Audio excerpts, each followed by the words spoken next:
નમસ્કાર મિત્રો, ફરી એકવાર આપણી યુટ્યુબ ચેનલ પર નવા વિડીયો સાથે આપનું હાર્દિક સ્વાગત કરું છું। જો તમે આ ચેનલ પર નવા હો તો આપણી ચેનલને સબસ્ક્રાઇબ કરી લેજો, જેથી આપને સરકારી તેમજ પ્રાઇવેટ ભરતી વિવિધ યોજનાને લગતી અવનવી અપડેટ્સ મળતી રહે।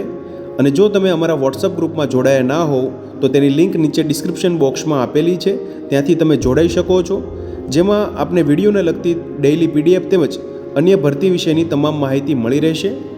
નમસ્કાર મિત્રો, તો વાત કરશું જિલ્લા ગ્રામ વિકાસ એજન્સી અરવલ્લી તથા તાબા હસ્તકની તાલુકા પંચાયત કચેરીઓ જિલ્લો અરવલ્લીમાં પરિશ્રમ એન્ટરપ્રાઇઝ ગોધરા અંતર્ગત આઉટસોર્સિસ આધાર પર વિવિધ જગ્યાઓ ભરવા માટેની ભરતી માટેની જાહેરાત આવેલી છે। મિત્રો તમે જોઈ શકો છો મિત્રો 12/11/2025ના રોજ સંદેશ આવૃત્તિમાં વિવિધ જગ્યાઓ માટેની ભરતી માટેની જાહેરાત આવેલી છે। મિત્રો વિગતવાર જોઈએ શૈક્ષણિક લાયકાત તેમજ અરજી કેવી રીતે કરવી તો તમે જોઈ શકો છો DRDA એડમિન માટે જુનિયર ક્લર્ક માટેની જિલ્લા કક્ષા માટેની 6 જગ્યા છે મિત્રો, જેમાં ગ્રેજ્યુએટ પ્લસ CCC પાસ થયેલા ઉમેદવારો અરજી કરી શકશે।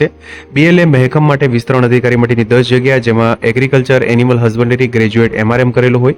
ગ્રામ સેવક માટેની 16 જગ્યા, જેમાં બેચલર ઇન રૂરલ સ્ટડીઝ એટલે કે BRS કરેલું હોવું જોઈએ।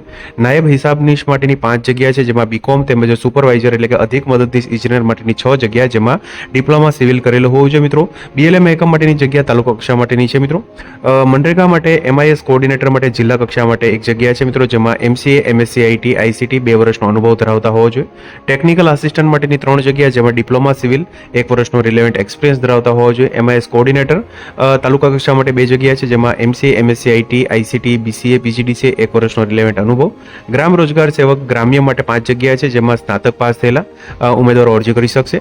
NRLM માટે તમે જોઈ શકો છો મિત્રો વિવિધ જગ્યા છે, જેમાં APM ડિસ્ટ્રિક્ટ માઇક્રો ફાઇનાન્સ માટે 1 જગ્યા છે, જેમાં MBA PGDM in finance banking finance from recognised university institution 2 વર્ષનો રિલેવન્ટ એક્સપિરિયન્સ 30 વર્ષ સુધીની વયમર્યાદા રહેશે। મિત્રો APM ડિસ્ટ્રિક્ટ એગ્રીકલ્ચર માટે 1 જગ્યા છે, જેમાં જિલ્લા કક્ષા માટેની જગ્યા, જેમાં post graduate in management agriculture horticulture animal husbandry MRM rural management from recognised university institution 2 વર્ષનો અનુભવ 30 વર્ષ સુધીની વયમર્યાદા। APM district HR admin account માટેની 1 જગ્યા છે, જેમાં post graduate degree in MBA MSW MRS MLW PG diploma in HR from recognised university 2 વર્ષનો અનુભવ 30 વર્ષ સુધીની વયમર્યાદા। APM district skill and ICT માટે 1 જગ્યા, જેમાં 2 વર્ષનો અનુભવ 30 વર્ષ સુધીની વયમર્યાદા। Post graduate degree in PG diploma in MBA MSW social work તેમજ sociology from recognised university. APM taluka MCRS માટે 1 જગ્યા છે મિત્રો, તાલુકા કક્ષા માટે 1 વર્ષનો અનુભવ। Graduate in BSW BBA from recognised university institution post graduate degree in MSW MBA from recognised university institution 30 વર્ષ સુધીની વયમર્યાદા। ક્લસ્ટર કોઓર્ડિનેટર ગ્રામ્ય કક્ષા માટે 10 જગ્યા છે મિત્રો, જેમાં 12 પાસ તથા CCC નું સર્ટિફિકેટ સ્નાતકને અગ્રિમતા, ફ્રેશર તેમજ અનુભવનો અગ્રિમતા 30 વર્ષ સુધીની વયમર્યાદા રહેશે। SBMG માટે MIS કન્સલ્ટન્ટ માટેની 1 જગ્યા, જેમાં master degree in statistics maths PGDCA 2 વર્ષનો અનુભવ। IEC કન્સલ્ટન્ટ માટે જિલ્લા કક્ષા માટેની 1 જગ્યા છે મિત્રો, જેમાં master degree in communication journalism તેમજ clerk cum data entry operator માટેની 1 જગ્યા, જેમાં PGDCA અથવા તો બેચલર પ્લસ CCC ગુજરાતી અને અંગ્રેજી ટાઈપિંગ 2 વર્ષનો અનુભવ।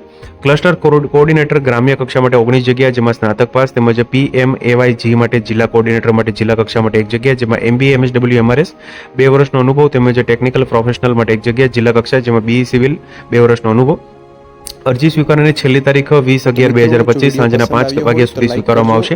અરજી ફક્ત સ્પીડ પોસ્ટથી જ કરવાની રહેશે મિત્રો। ટપાલથી અરજી મોકલવા માટેનું સરનામું અહીં આપેલું છે, G8 જલારામ સ્ક્વેર ગદુકપુર ચોકડી બામરોલી રોડ વાવડી ગોધરા 389001 પિનકોડ પર। અરજીના કવર ઉપર અરજી કરેલ જગ્યાનું નામ અવશ્ય લખવાનું રહેશે, તેમજ 1 કરતાં વધુ જગ્યાઓ માટે અરજી કરેલ હોય તો તેની અલગથી અરજી કરવાની રહેશે। પસંદગી પ્રક્રિયા દરમિયાન અથવા તો ત્યારબાદ કોઈ ઉમેદવારની લાયકાત અનુભવ કે અન્ય કોઈ પણ બાબતોની વિગતોમાં વિસંગતતા જણાશે તો તેવા કિસ્સામાં નોટિસ આપ્યા વિના છૂટા કરી વસૂલાતની કાર્યવાહી કરવામાં આવશે।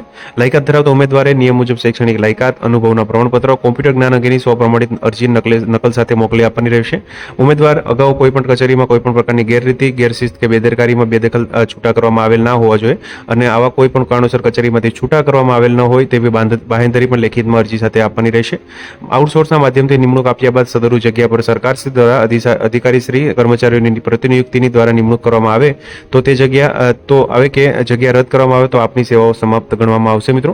તો તમે જોઈ શકો છો મિત્રો, જિલ્લા જે ગ્રામ વિકાસ એજન્સી અરવલ્લી તથા તાબા હસ્તકની તાલુકા પંચાયત કચેરીમાં જિલ્લો અરવલ્લી માટે આઉટસોર્સિસ બેઝિસ પર વિવિધ જગ્યાઓ માટેની ભરતી માટેની જાહેરાત છે મિત્રો।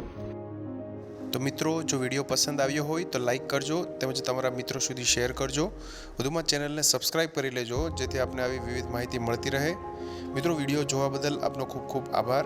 મળીએ એક નવા વિડીયો સાથે, ત્યાં સુધી જય હિન્દ, ભારત માતા કી જય।